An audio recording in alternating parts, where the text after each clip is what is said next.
Luther King Jr. has no doubt won a great many awards. But I must say that by far, one of his biggest accomplishments was a Nobel Peace Prize, an accolade of great prestige that at the time was being given to the youngest ever to receive the honor. And yet, even then, he knew that the civil rights movement was still being fought. Saying, "I must ask why this prize is awarded to a movement which is beleaguered and committed to unrelenting struggle, to a movement which has not won the very peace and brotherhood, which is the essence of the Nobel Prize." So let us consider our definitions of peace and brotherhood. And more importantly, once we have defined these central terms, how do we, locally and globally, sojourn on this high road of peace and brotherhood in the footsteps of those who made this pathway possible? Well, the Oxford Dictionary defines peace as a cessation of war and violence, while brotherhood is described as a feeling of closeness to a group of people. Yet, US President Ronald Reagan has stated that peace is not the absence of conflict, but the ability to handle conflict by peaceful means. And former United Nations President Carlos Piramolo explains brotherhood as the very price and condition of man's survival. But interpretation is personal. As my friend Betty would describe it as an emotion of unity felt among people, while my little sister would have heard the word brother and assumed that it had something to do with boys, whom she's utterly disgusted by. The point is that the concepts of peace and brotherhood are varied and are dependent on who you ask. Peace and brotherhood means something uniquely different to all of us. Now, there is another road that can be taken, one of violence and oppression that leads to a future full of conflict. It's human nature to want to take this road. Although hard to believe, it's quite evident in our decisions. We often perform quick actions that direct us through this pathway because they offer the easiest way of getting what we want. But this desire for revenge is not found on the path of peace and brotherhood, rather fought against, countered with the power of thought and compassion. The road of peace and brotherhood is one that far outweighs the path of bitterness and hatred. As said by the great E.F. Schumacher, any intelligent fool can make things bigger, more complex, and more violent. It takes a touch of genius and a lot of courage to move in the opposite direction. But how can everyone walk the high road of peace and brotherhood if everyone has a different idea of what that road looks like? One amazing attribute of these concepts is that they are universal ideas that know no borders, language, or religion. Although everyone has their own opinion on these ideas, everyone understands the positive message they both hold. Martin Luther King Jr. once said, "We may have all come on different ships, but we're in the same boat now." Martin Luther King Jr. recognized this ideology, that everyone had their differences, that everyone had their own opinion. But his whole civil rights movement was based on the belief that in the end, we could all celebrate our differences, whatever they may be. That in the end, we together are the world. In order for the world to achieve the glory of world peace and international brotherhood, we all need to take the high road of peace and brotherhood together. Not just one of us, not just some of us, but all of us. As once said by John Lennon, "A dream you dream alone is only a dream. A dream you dream together is reality." This can be done by starting small, by performing acts of brotherhood every day, or by encouraging others to forgive, or even by starting local charities for global causes. If one person can change the world, think of what the world could do for itself. But in order for us all to take that radiant path, we must first embrace our differences so that we may reach the ultimate destination of world peace and international brotherhood. After all, there is only one race that matters, the human race, and we're all members. Thank you. The high road to peace and brotherhood will not be simple. No one ever believed it would be simple. However, peace and brotherhood are not unhopelessly complicated nor unattainable. Peace and brotherhood can be achieved through the realization of the 5 fundamental freedoms for all people, all over the world.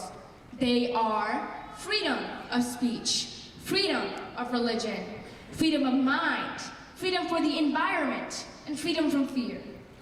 Please look at your hand for a moment. Hold it up, palm facing you. We all have fingers, but the first we call is a thumb. In appearance, it looks different. It stands out. It represents freedom of speech, the idea that stands up to dishonesty, corruption, and injustice. This idea is fundamental because if you stand neutral in a situation of injustice, then you have chosen the side of the oppressor. Next is the index finger. We point with this one. It gives us direction. It represents freedom of religion. Each one of us is free to choose our own direction.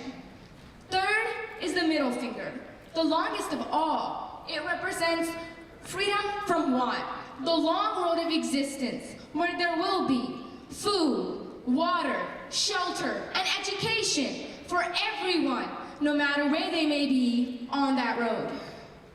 Next is a ring finger, a finger with a direct link to our cardiovascular system. Our heart represents freedom for others. We should feel compassion for others in our hearts. This idea is fundamental because if you, this idea is fundamental. The premise behind this idea of universal responsibility is the simple fact that all others' desires are the same as mine. Finally, there is our little finger. It represents freedom from fear. It is the finale of our hand. All the other fingers lead up to this one. These freedoms are a social formula.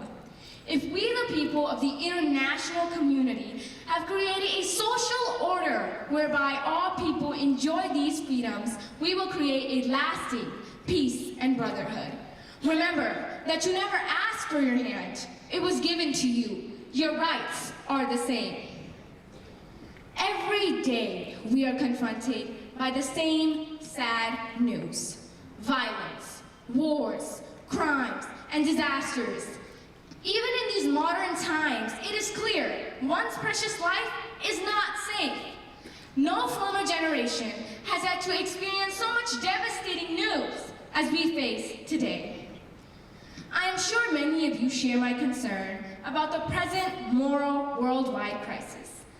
I do not speak as a Muslim or even as an American, nor do I speak as an expert on international politics. Rather, I speak as a human being, as a holder of the humanitarian ideals that are the bedrock of future peace and brotherhood. Dr. King said, "Injustice anywhere is a threat to justice everywhere." All religions teach moral precepts for perfecting the functions of mind, body, and speech. All teach us not to lie, steal, and so on.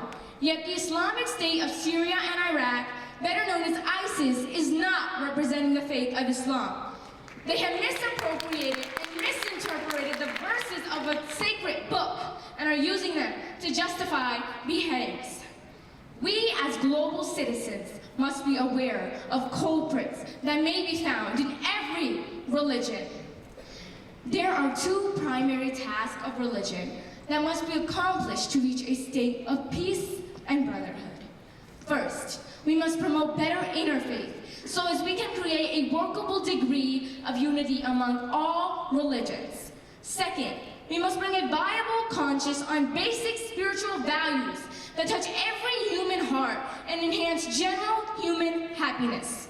This means we must emphasize the common denominator of all world religions, humanitarian ideals. These 2 steps will enable us to both individually and collectively create the necessary road to peace and brotherhood. Thank you.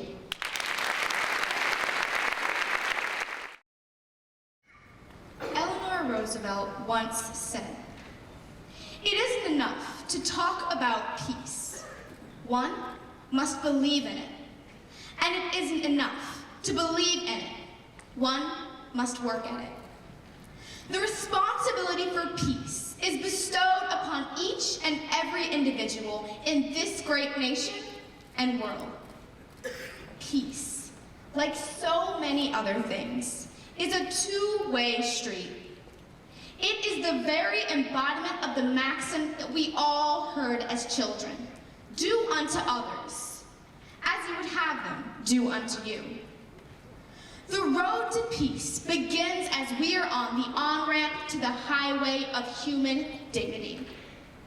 It begins when we see ourselves as fellow human beings, rather than an ethnic group, religious belief, or political party. When we relinquish all one-sided thoughts of others and begin to see them as a brother, as a sister, and as a friend, then every individual will know peace. Peace is not merely the absence of violence, hate, greed, or inhumanity. Peace is empowering all individuals socially, economically, and educationally. It is non-existent without freedom or equality of opportunity. We will know peace when every girl around the globe can live proudly without fear of being kidnapped or sold as a slave.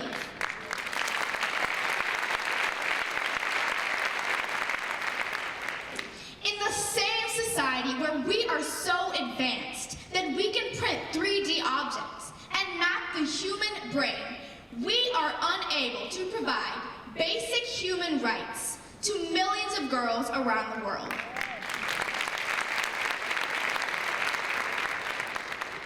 I believe that peace, true peace, will come when no girl is silenced by the bullet of violence, hate, and inequality.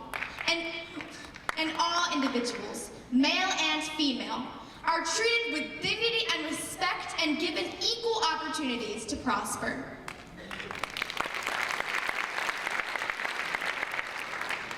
We will know peace when the words "living the American dream" are more than a tagline or bumper sticker.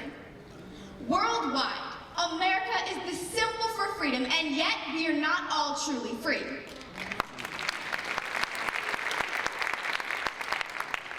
Poverty, violence, and discrimination still run rampant in our homes, schools, and communities.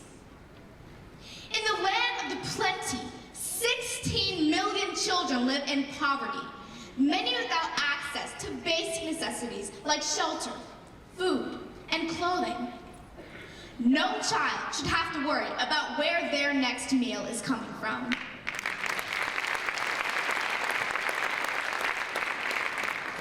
In the land of the free, 15 million people are without jobs and unable to support themselves and their families. They feel trapped in a land that they once believed was a land of opportunity. And in the home of the brave, violence fills our streets and children die in school hallways and on playgrounds. In the past 2 years alone, there have been over 74 school shootings. When children are afraid to go to school, something has to change.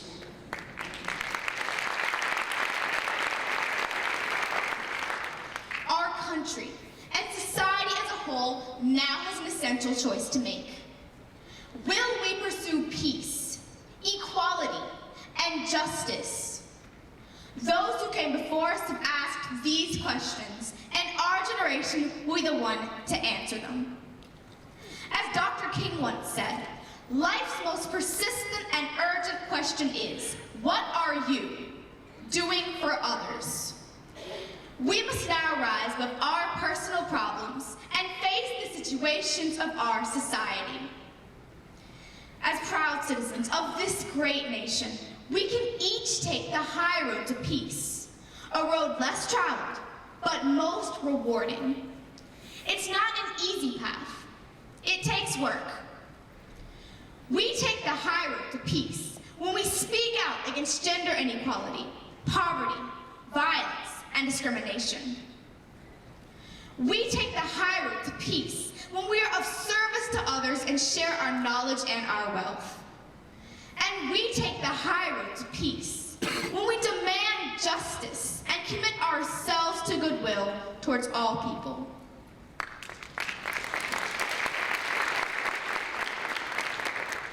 Dr. King believed this was possible, and so do I. If Emily Dickinson said that hope is the thing with feathers, then I say that peace is the thing with wings that leads us to the edifice of human happiness. Thank you.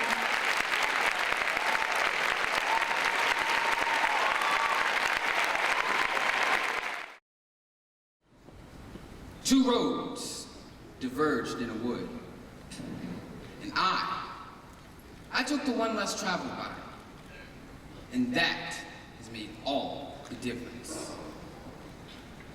Today, in a country and a world full of so many different roads to choose, as Robert Frost stated, they all make a difference, both positive and negative.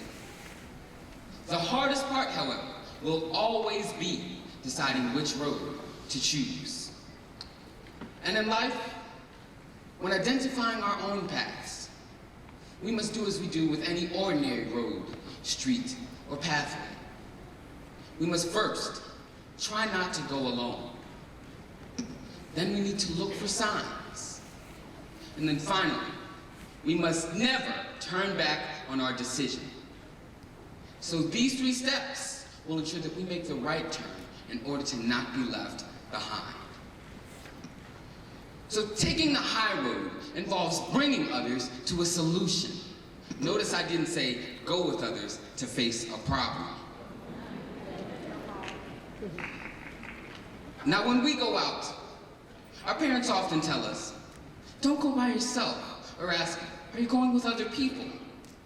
And they say this for assurance, as we may go into dangerous places with uncertain situations. However, when a positive opportunity arises, we are so focused on keeping it to ourselves that we do not share it with other people who could benefit. Why is this? Why is it that we bond together for the problems of the low road, yet we separate for the solutions of the high road?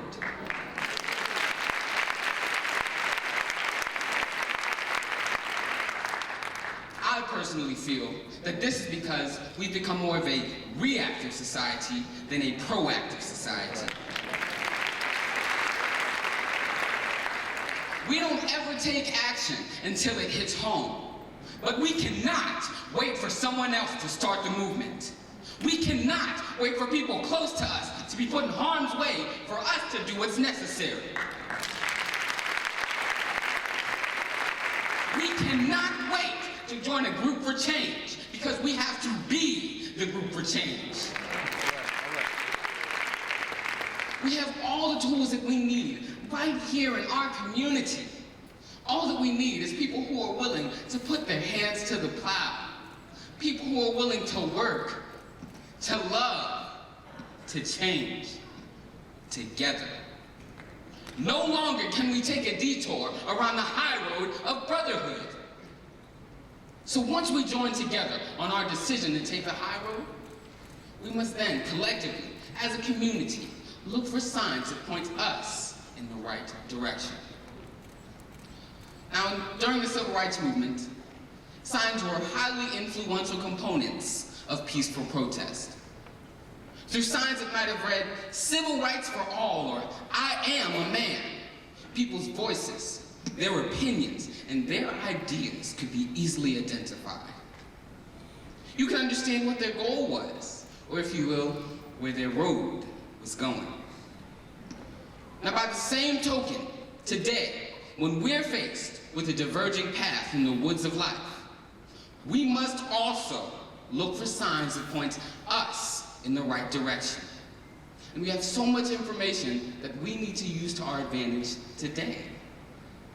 For instance, despite the fact that homicide is and has been the leading cause of death among teenagers, we the youth continue to turn on our radios to turn up to songs about shootings, gangs, and other violent crimes. It seems we're missing these signs.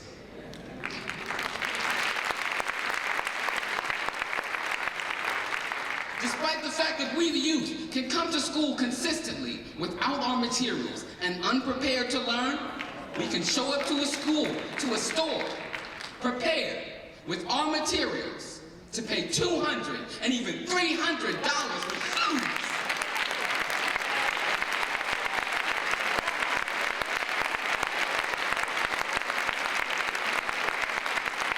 It seems we're missing these signs. Despite the fact that anorexia is the leading cause of death among teenage girls, companies continue to make clothes smaller and smaller and smaller.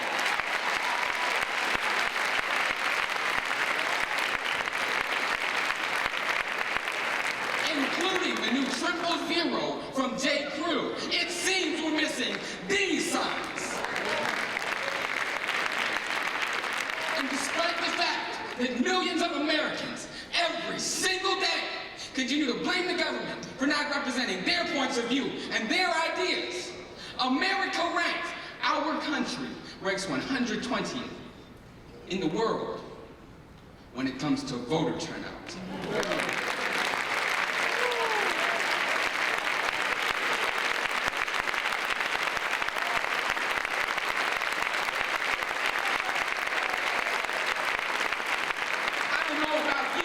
But it seems we are missing all of these signs.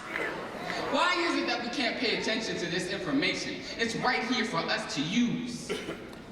And once we read these signs that are stating the problems, as a community, it is our duty to raise the signs with the solution.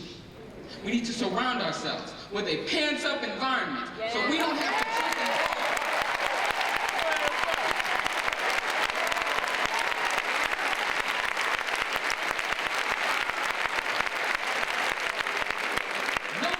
Do we need to stumble over racial, religious, and even gender stereotypes? We need to make sure that we watch what we buy so we do not support the emotional chokehold that finances hold on our families. And as one nation under God, it is our civic duty to come together and vote, not only every 4 years.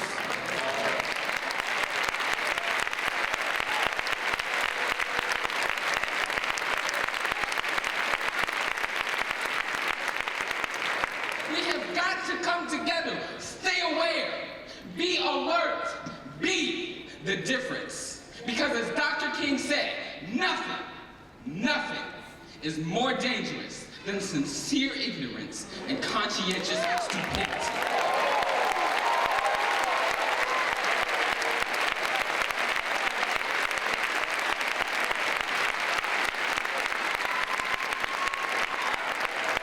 See, when you choose a path, when we come together as a people and choose our path, we cannot only stare at the signs with the problem. We cannot only look at this information and turn the blind eye. We need to come together, raise that sign with the solution. So once we join together as brothers and sisters, once we raise the sign with the solution, we need to do whatever it takes to never, ever turn back on our commitment and our decision to the high road. See, because taking the high road, it's not a part-time job. It's not a 9-to-5 thing, 5 days a week, you get the weekends off so you can go and party. This is a 24-hour, 7-day-a-week thing. It's a lifestyle change. We cannot erase our efforts through riots. We cannot turn back the clock with government shutdowns.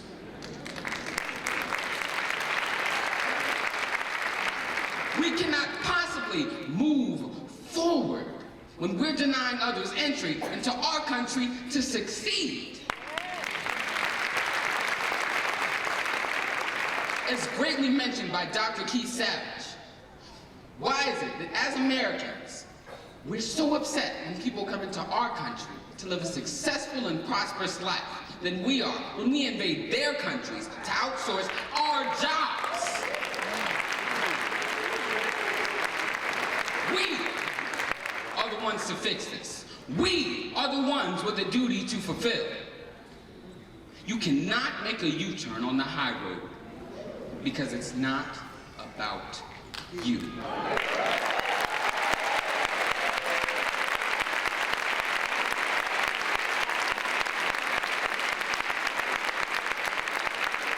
As Dr. King once said, every man and woman must decide whether he will walk in the light of creative altruism and charity or in the darkness of destructive selfishness. So, the road may be long. There may be some potholes to slow us down. There may be some speed bumps as well. But we've got a choice to make. We've got a road to choose. And remember, in choosing this road, we need to come together. Try not to go alone. Bring somebody with you for that commitment and that decision to take the high road. And then, remember, we need to look for those signs and use them to raise the signs with the solution. And then finally, we must do whatever it takes to never turn back on our decision to take the high road. Because right now, today, two roads have diverged in a divided world. And we cannot travel both and be one people. Your road, your choice, may make all the difference. Thank you.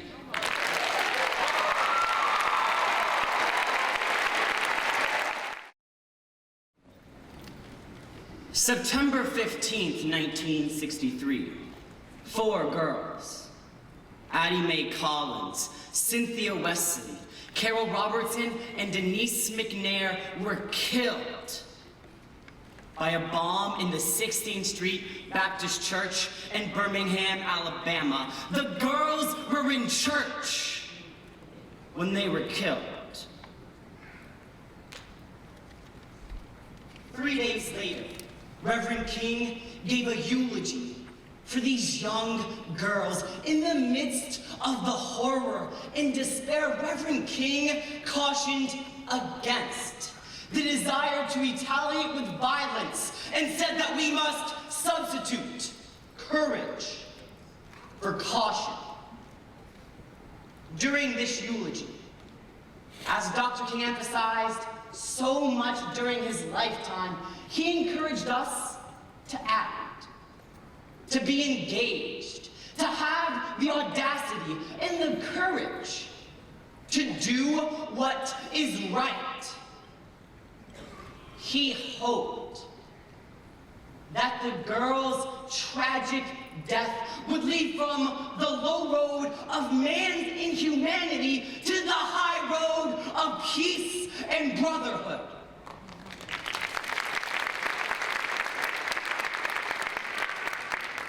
But we cannot just sit and wait for peace and brotherhood.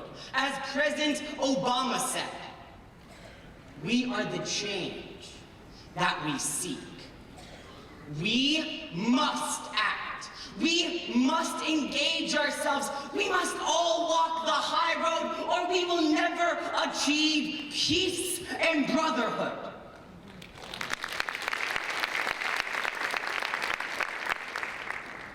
"2014 was a year marked with incidents where we must substitute courage for caution, where we all must share the responsibility to walk the high road of peace and brotherhood, where we all must speak out and say there is something wrong.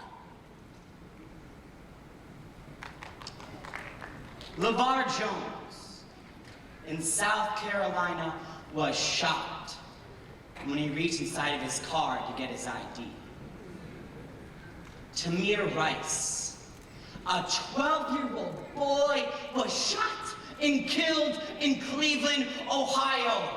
Eric Gardner, a man in New York, died as a result of a chokehold when he resisted arrest. Michael Brown in Ferguson, Missouri, died after he was shot 6 times and was unarmed.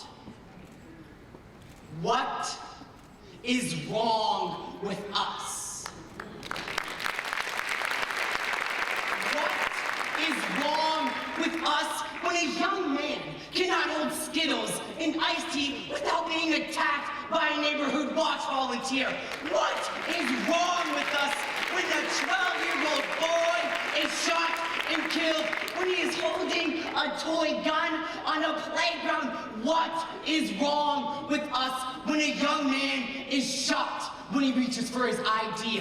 What is wrong with us when a young man is shot and killed when he is unarmed and trying to surrender?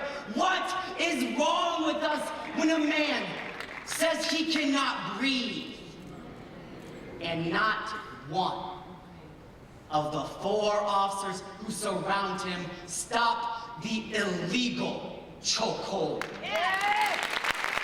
What is wrong with us?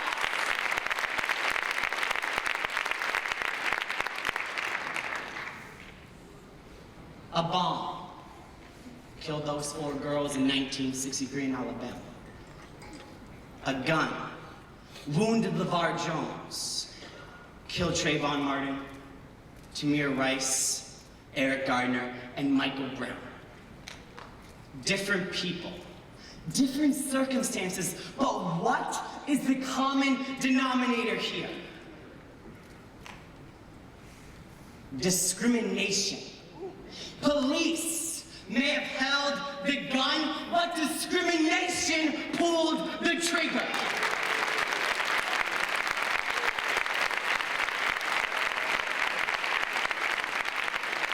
Attorney General Eric Holder stated that with regards to racial matters, the U.S.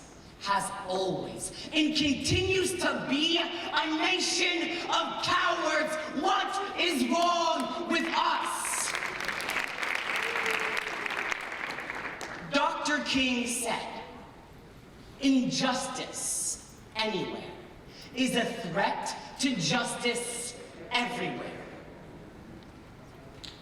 It is difficult to hear about the situations in South Carolina, in Cleveland, in New York, and Ferguson, in so many states, and not feel anger and disgust for the continuous crimes of hatred.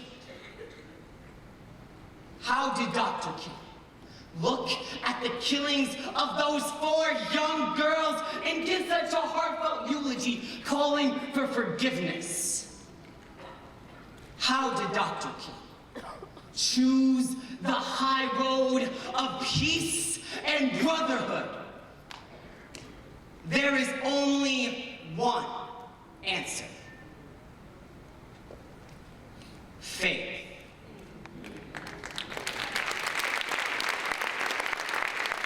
Dr. King said, faith is the first step. Even when you don't see the whole staircase, Dr. King, above all else, was a man of God, a man of such deep faith that from the depths of despair chose love. His faith was more powerful than any bombs or any guns. Dr. King told us, returning violence, for violence multiplies violence. Darkness cannot drive out darkness. Only light can do that. Hate cannot drive out hate. Only love can do that.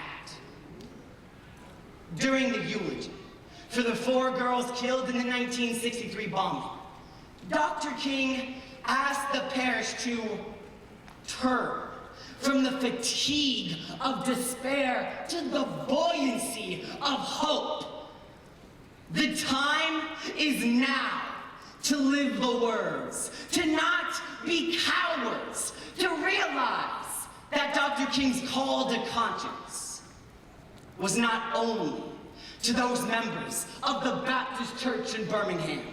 His dream speech was not only to the hundreds of thousands that marched with him, but his words and his legacy are to all of us. Dr. King, a man of faith, is still on that mountain top. His words, his beliefs are still there for us to hear and to follow. And by acting on his call to conscience, by letting King's legacy be our guide, one day we will not have to look with shame on the senseless killings of 4 young girls who were in church. A young man who just left the 7-Eleven and bought Skittles. A 12-year-old boy who was holding a toy gun on a playground. A young man who was a week away from starting his college career.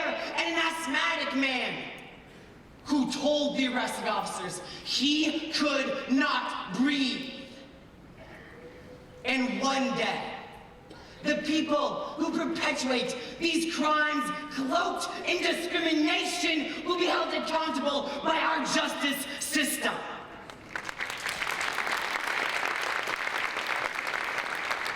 Because, like Dr. King, somewhere I read that all men were created equal. Somewhere I read that you have a right to a fair trial, and guilt will be determined by a jury of your peers and not by racial profiling. Somewhere I've heard that if a person holds his hands up, he is surrendering and should not be shot. Somewhere I read that the greatness of America is the right to protest for rights. Somewhere I read that an officer has no right to shoot you if you are unarmed. Somewhere I heard that Black Lives Matter. Somewhere I read that thou shalt not kill. And somewhere I heard about faith. And somewhere I heard that with this faith, we will be able to transform the jangling discords of our nation into a beautiful symphony of brotherhood.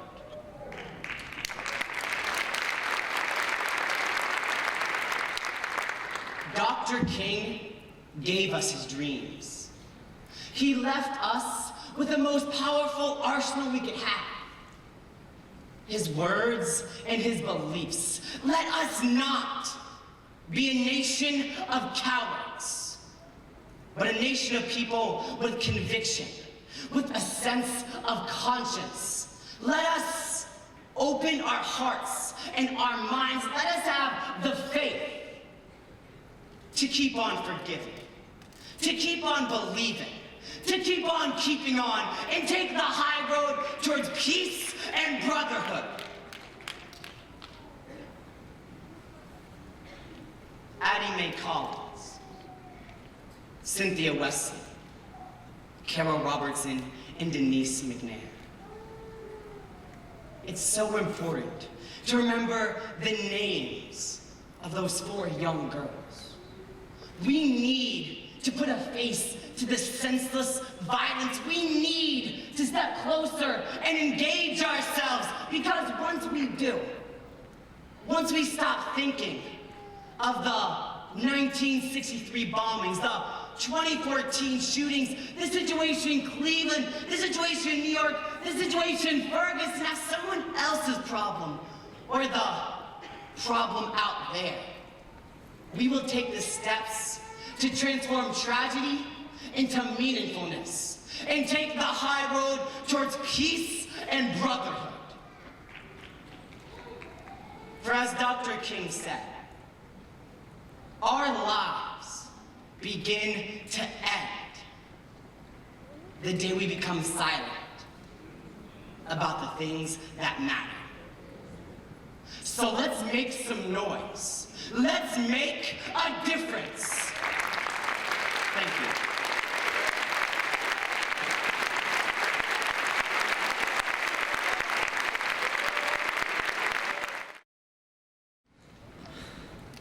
We have gathered here this afternoon,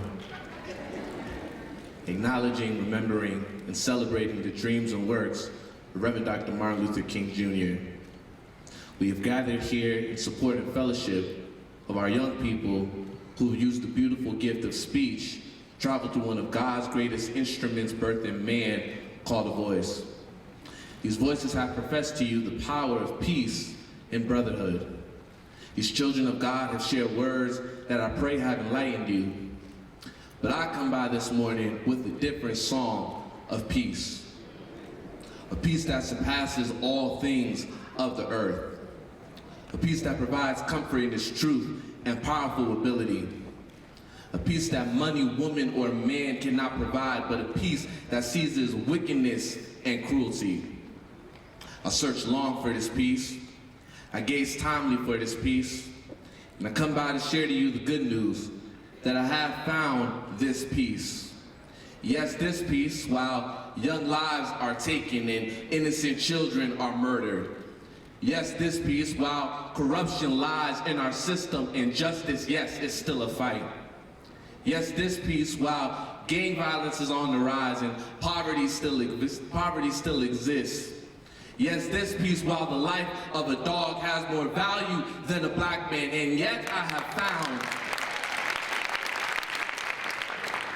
have found this peace. It was on the boat to Bethsaida after a long day of feeding thousands. We were sent away by a man to go do more work.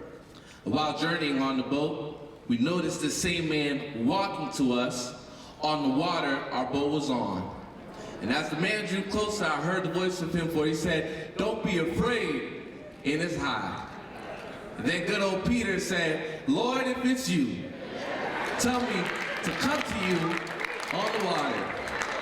And when the Lord said, "Come," Peter got off the boat, and he began walking on water through his faith. And because of his faith, God gave Peter the power to walk on water. But as strong winds started blowing, Peter looked to the winds, and Peter began to sink. Don't miss this, he did not sink because the winds were strong. He did not sink because God was not watching him, but Peter began to sink because he took his eyes off God.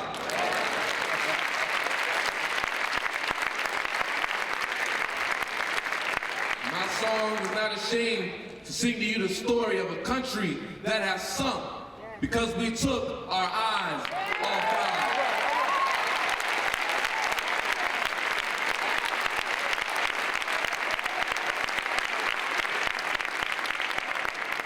We have fallen not because racism was birthed and it still continues to flourish.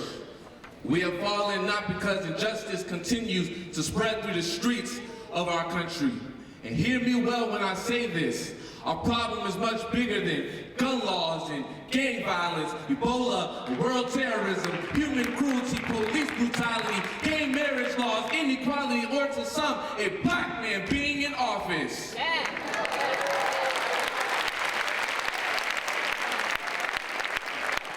This country has sunk and will continue to sink. And not only has it sunk, But it is when it gets its creed that it has taught young people to practice every morning in classrooms of being one nation, yet we're not under him, with little liberation, and justice is not for all.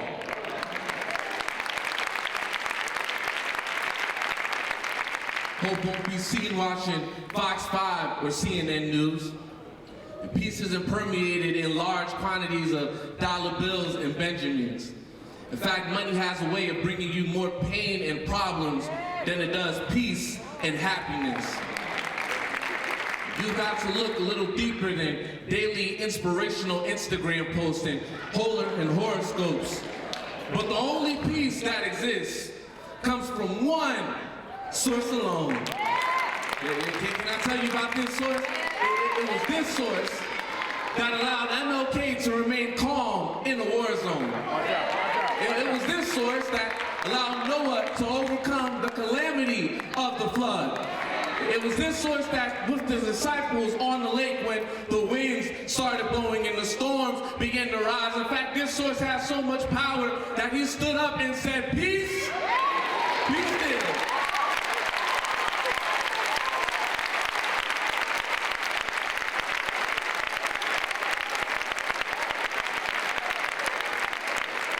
This America has lost her innocence. This America, yes, has lost itself in pride, greed, and scandal. But there's good news. I believe that same man that had the power to seize nature, I believe that same man that healed many in Galilee, Nain, Capernaum, and Bethany can heal thousands in Chicago, Detroit, Cleveland, New York, and yes, even St. Louis, Missouri.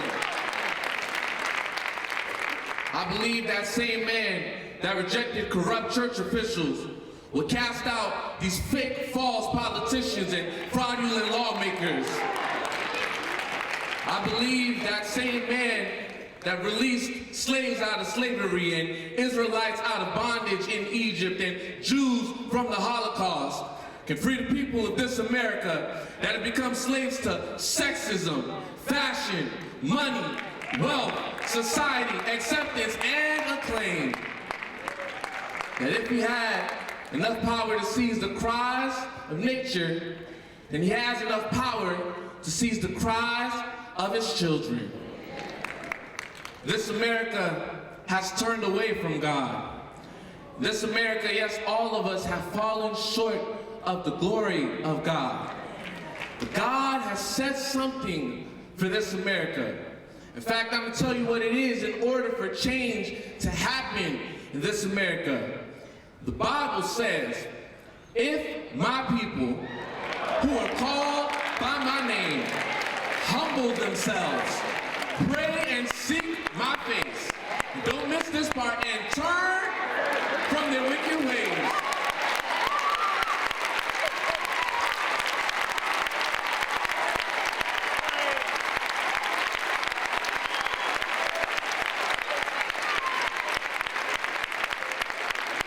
He'll hear from heaven, forgive their sin, and heal their land.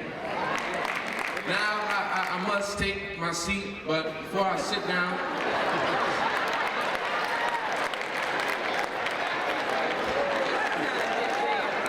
I gotta sit down, but before I sit, I gotta tell you something. I'm reminded of a time when I was young, and I burned myself severely at a young age.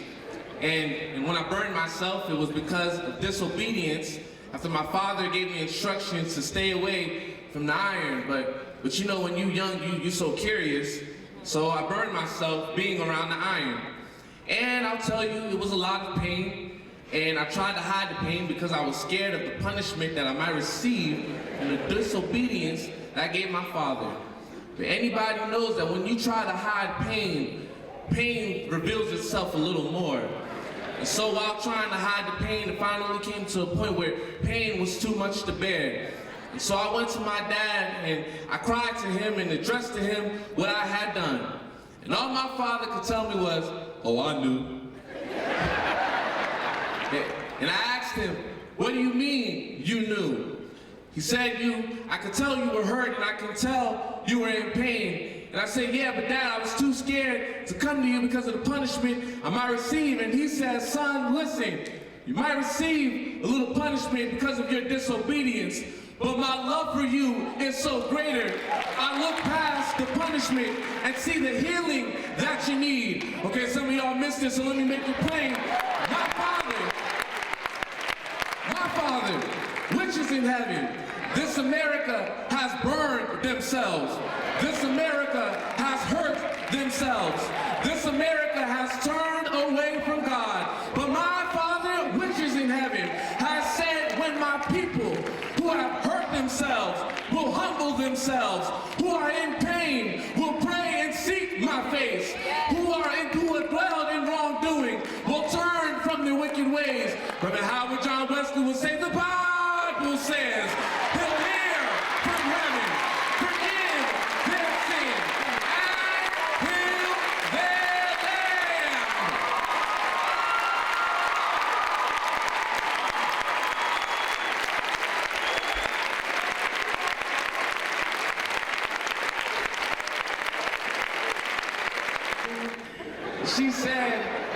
She said, I'm humming a song in my head. I said, can you tell me this song that has you so joyful? Can you tell me this song that has you so peaceful? Can you tell me this song that has you so calm and at ease? And she simply said, what can wash away my sins? Nothing but the blood of Jesus. What can make me whole again? Nothing but the blood of Jesus. Goodbye, Hilton Chapel. Yes, we have messed up. Yes, we have fallen. But